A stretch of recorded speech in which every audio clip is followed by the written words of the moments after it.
Okay, thank you very much. It's a great pleasure to be here.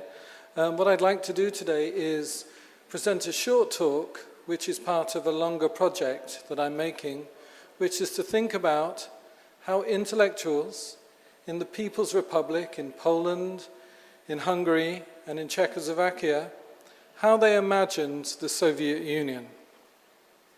So, in 1967, as Anna told us earlier, the Eastern Bloc, the Soviet Union, was gearing up to the anniversary of the 50th anniversary of the October Revolution.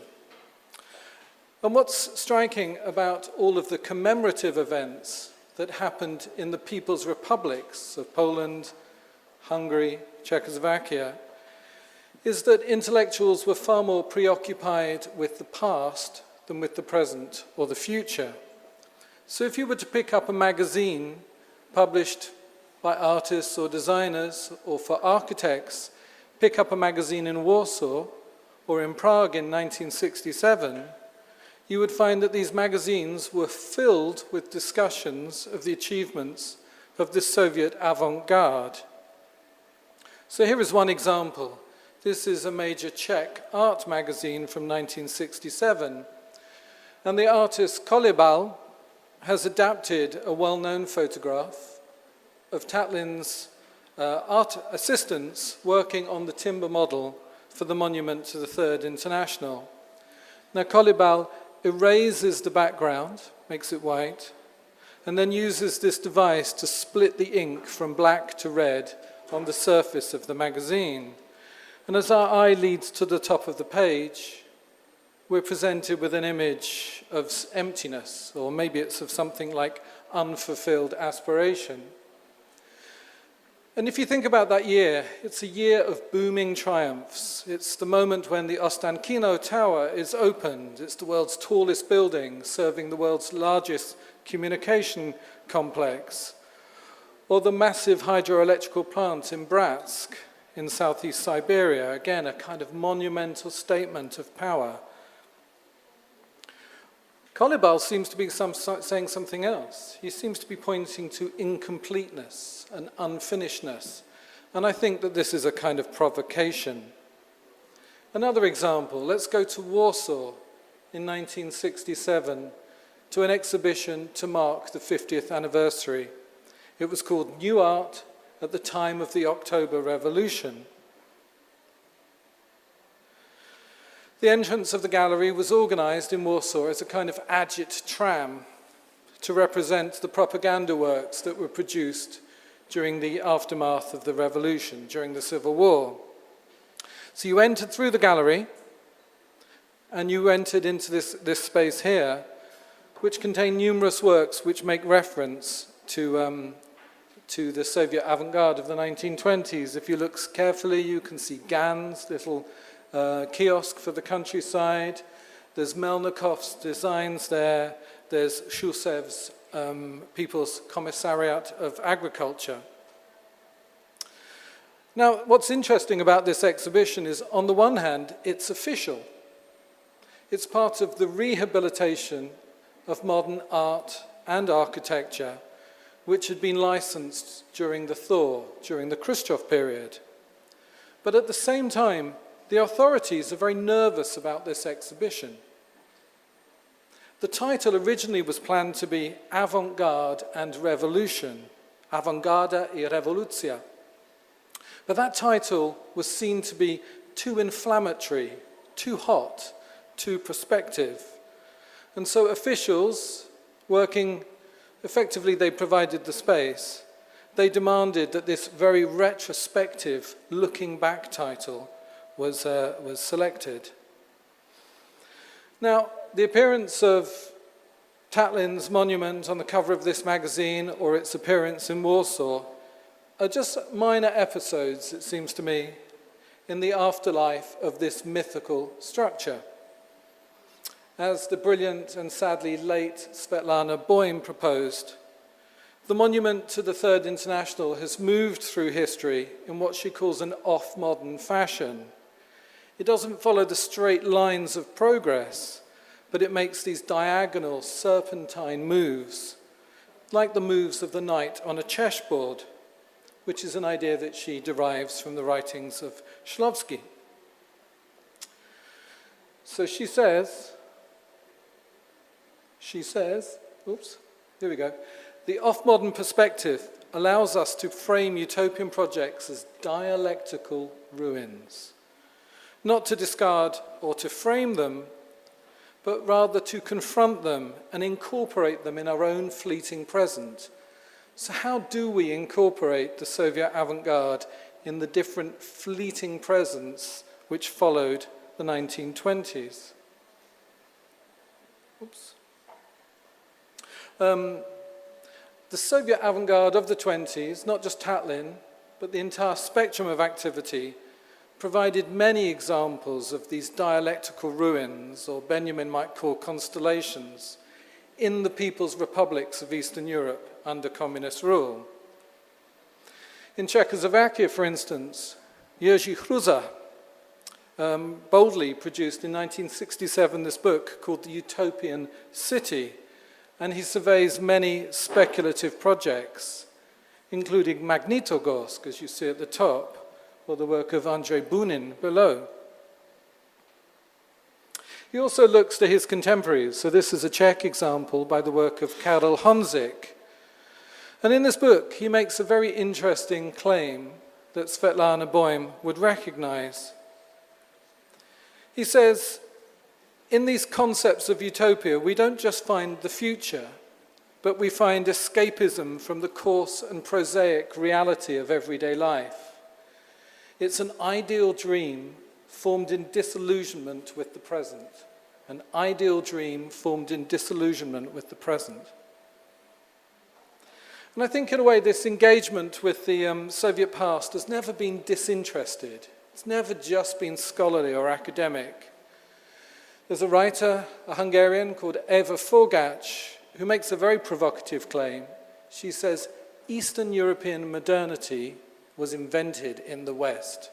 She suggests, wow, that's quick. She suggests that this exhibition was a kind of willful act of left-wing intellectuals, the London exhibition after 1968.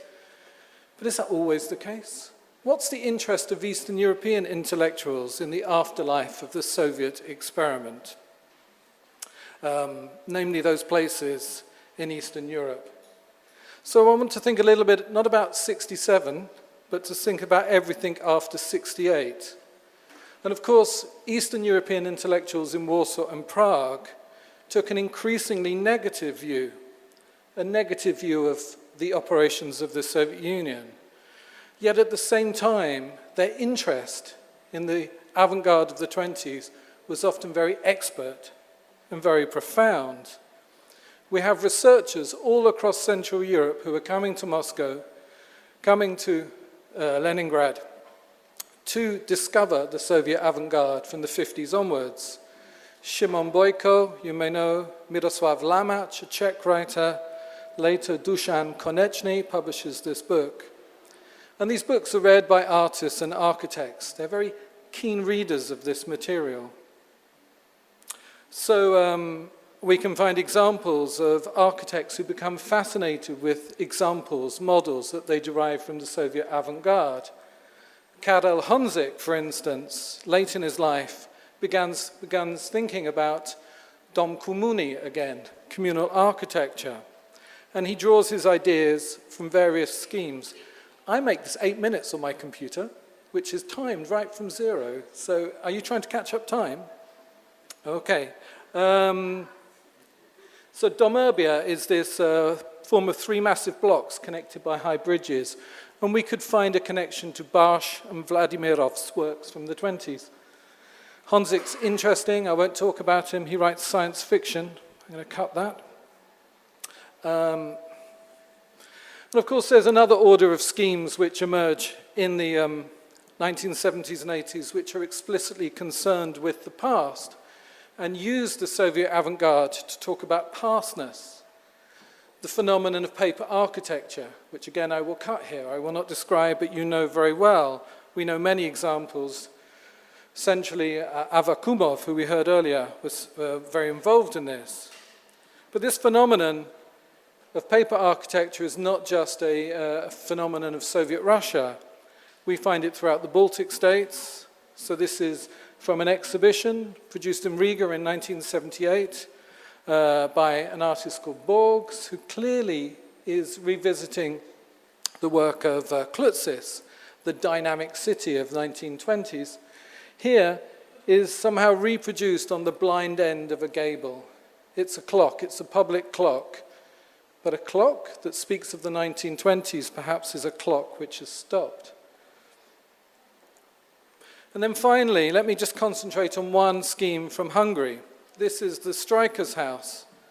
It was produced in response to a competition advertised in Japan Architect.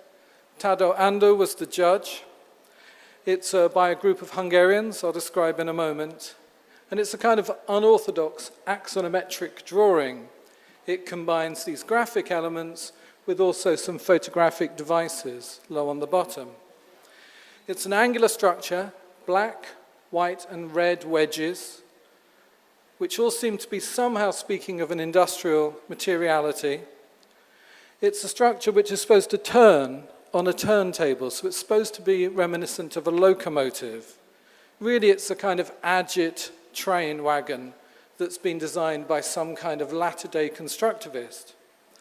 Train tracks go off in all sorts of different directions, and the railway shed is filled with all of these slogans that we see, including the English words at the top, Striker's House. Now, this design is the product of an amazing group of intellectuals who combine kind of new left sensibilities with sort of neo-avant-garde tastes. So it's the work of two artists or architects in the space in between, Gábor Bachmann and László Reich. So this is some work by Reich, my side here. Reich was the son of the first victim of a show trial in Hungary, a show trial in 1949, in which his father was executed. With his partner, Bachmann, they'd founded a creative partnership in 1981. They designed interiors and film sets, often in a kind of modish neo-constructivist style. Reich had also been involved in publishing samizdat.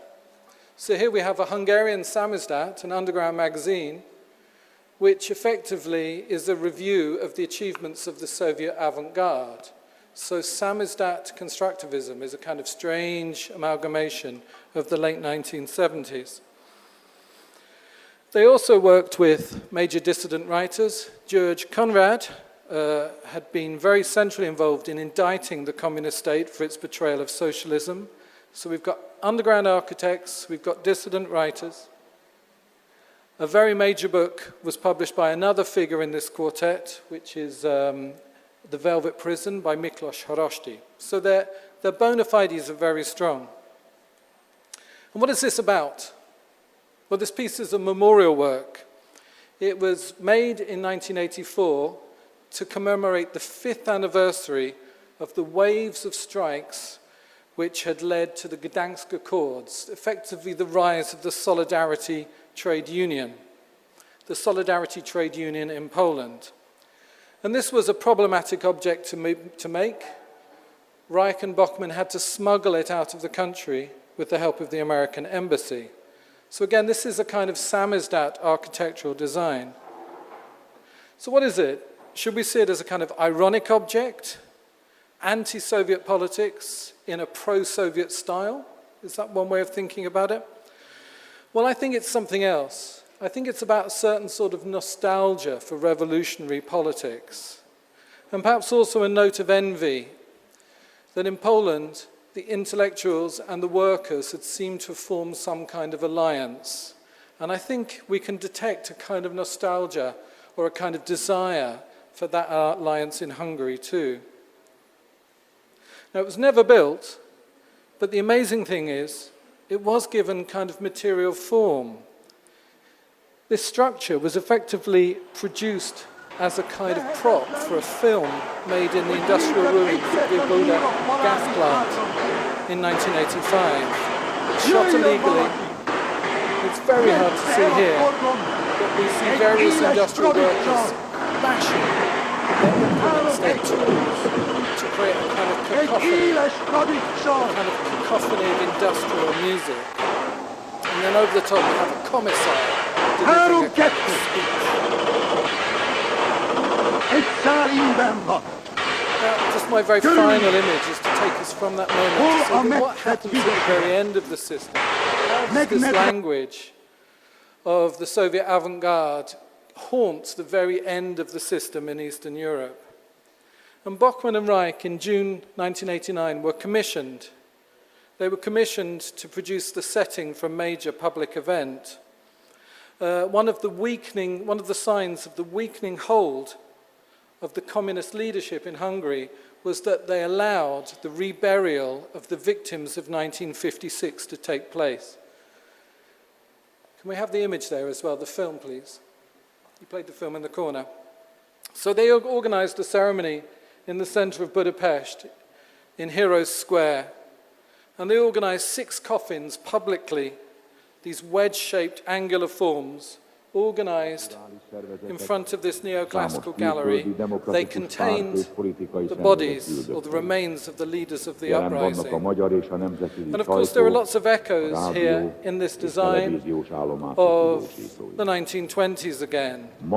An angular white wedge featuring a burnt-out circular form, very reminiscent of this tribune structure. And there are many historical allusions here. This is Reich's father's own burial. He too had been publicly displayed in 1956. His father had been a victim of the show trials, as I said. And also in Budapest in 1919, the same square had been the site of a kind of revolutionary aesthetic in which the Victorian monuments had been covered in black and red fabrics.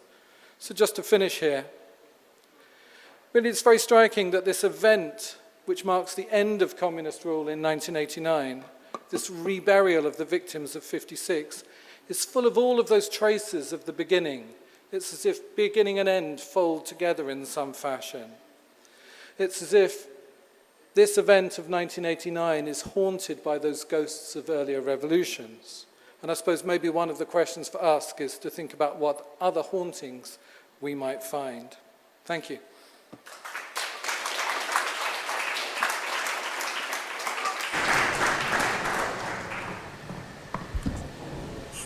Just a quick. Thank you very much. It was fascinating exploration. But I have a question. Don't you think that the influence is much more, somehow much more complicated, and we should consider a feedback? Revolution and avant-garde in the first part of the 20th century was a European affair. And if you would, for example, the project you shown of Havlicek, it, in my opinion, is not a quote of Barsh and Vladimir, but a quotation of the early constructivists in Czechoslovakia, which in the early 30s explored the Dom Comuna. And the same maybe occurred in Poland, and so on. So I think maybe in this ambiguous relation between nostalgia and disillusion and I don't know, and other thing, there is a part of national avant-gardist tradition which interact with the Soviet. Don't you think? I completely agree, and I'll give you. I'll give you the briefest of stories. The major Polish scholar who comes in the 1950s to this city to try to rediscover the Soviet avant-garde, Shimon Boyko, who died last year. Amazingly, he was born in 1917, right? So that also tells you something. The reason he came to Moscow was as a young man. In the very beginning of the 1930s, he read Polish constructivist magazines, which were full of Soviet imagery. And to a certain extent, the fact that they were Soviet did not really matter. This constituted a complete intellectual worldview that he is going back to recreate. So your point is very well made. Thank you very much.